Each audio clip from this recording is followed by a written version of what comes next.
In today's lecture, we will see the concept of big data.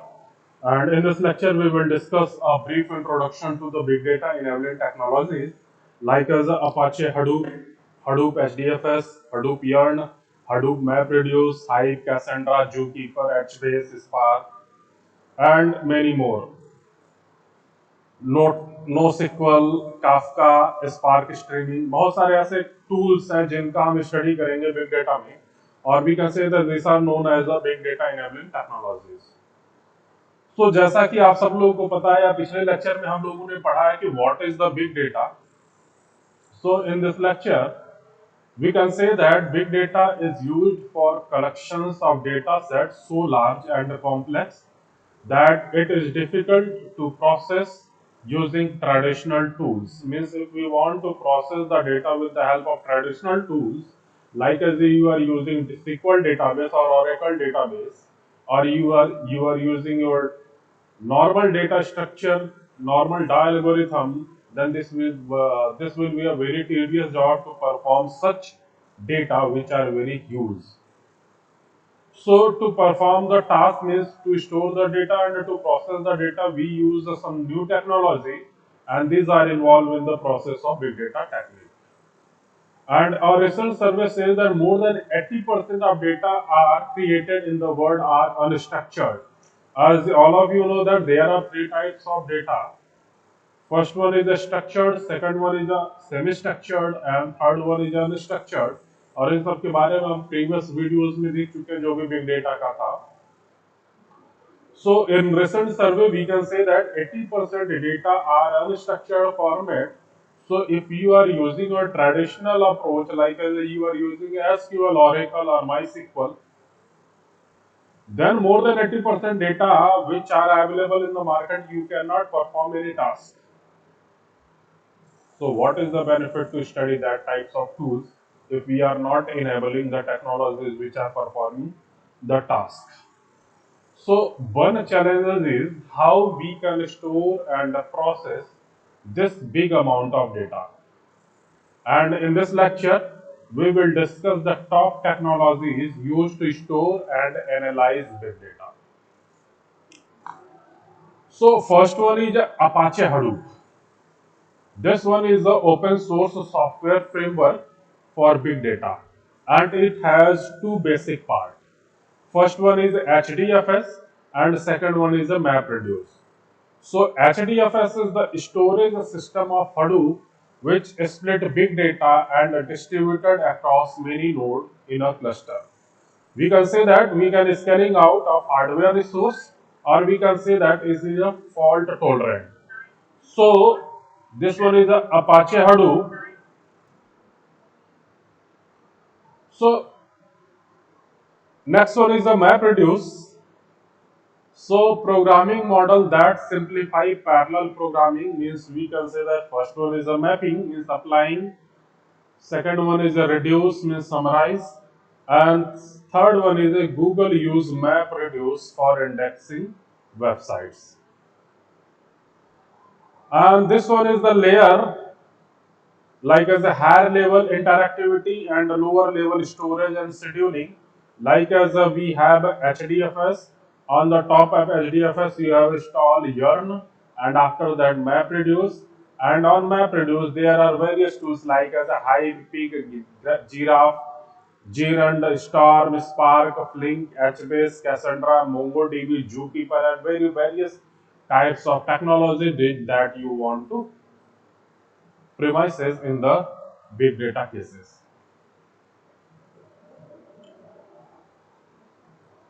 MapReduce is a programming model and an associated implementation of processing and generating large data set. User specify a map function that process a key comma value pair to generate a set of intermediate key comma value pair, and a reduce function that merge all intermediate values associated with the same intermediate key. This one is the MapReduce architecture. Here first one we split our input in HDFS split format, and after that mapper will take place, and work of mapper will convert these values into key comma value format. So after mapping phase, key comma value will be generated, and after generating key comma value, we perform shuffle and sort, means aggregate value of key. After that, the result will be reduced. So this one is called map reduce process. This one is a Hadoop ecosystem. Means first one is the base, or we can say that a base technology or base thing where we can store the data is HDFS. And to process the data, we install Yearn on the HDFS, and MapReduce now will be installed on the Yearn. Then we use catalog for metadata services, and Pig for scripting, Hive for querying language, and other framework like as a Yearn we use for the framework. HBase means non-relational database, and many more things.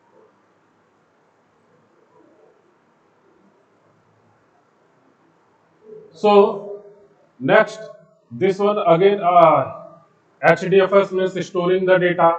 Yarn is a resource management, and Spark, Storm, Solar, OZ, HBase, Zookeeper, Amari, Maho, the Drill, MapReduce. This one is all the tools used in the Hadoop ecosystem.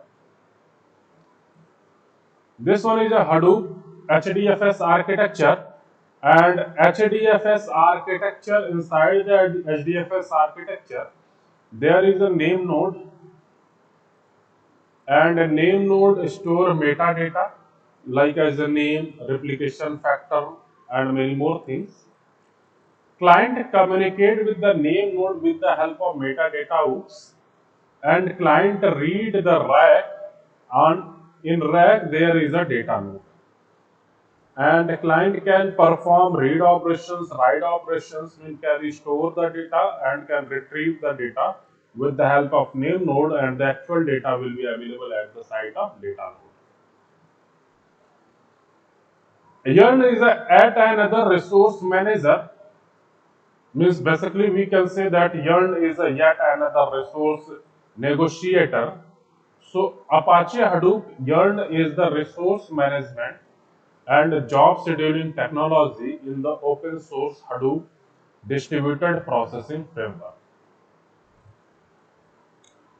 And Yearn is responsible for allocating system resource to the various applications running in the Hadoop cluster and scheduling tasks to be executed on different cluster nodes.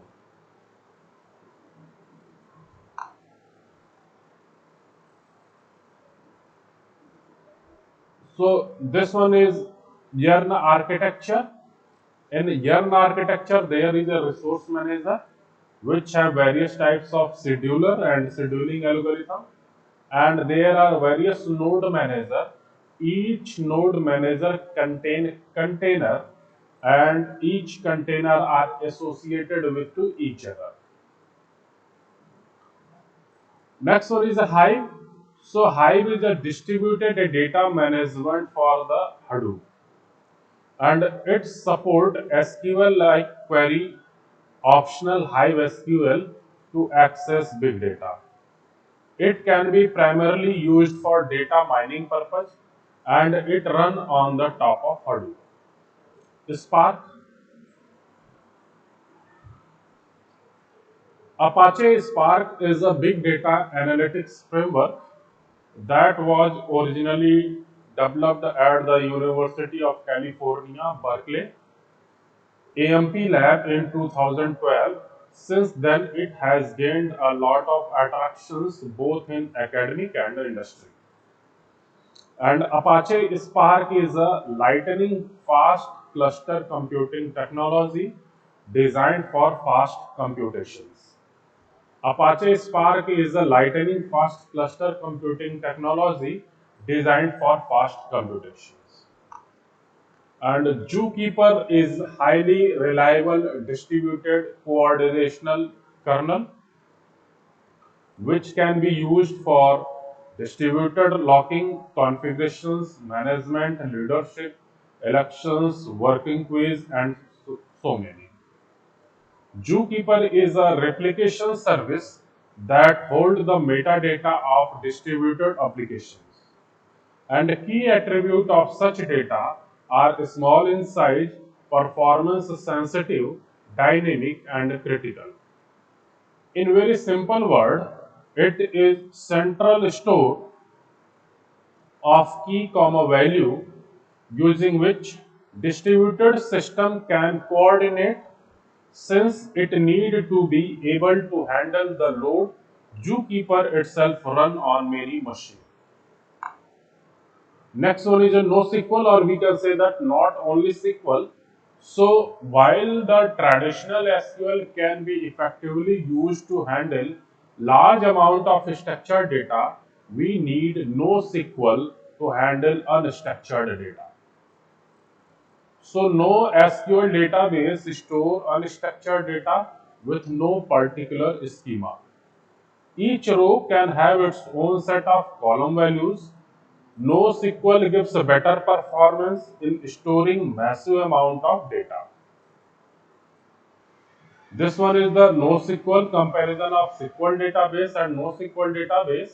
So SQL database is known as a relational database या फिर online analytical processing, whereas NoSQL database is in the form of key comma value format, and it one is a online transactional process, means OLTP, and we can generate a graph and document with the help of NoSQL database. Cassandra. So Cassandra is again another tools provided by Apache and is highly scalable, distributed, and high performance NoSQL database.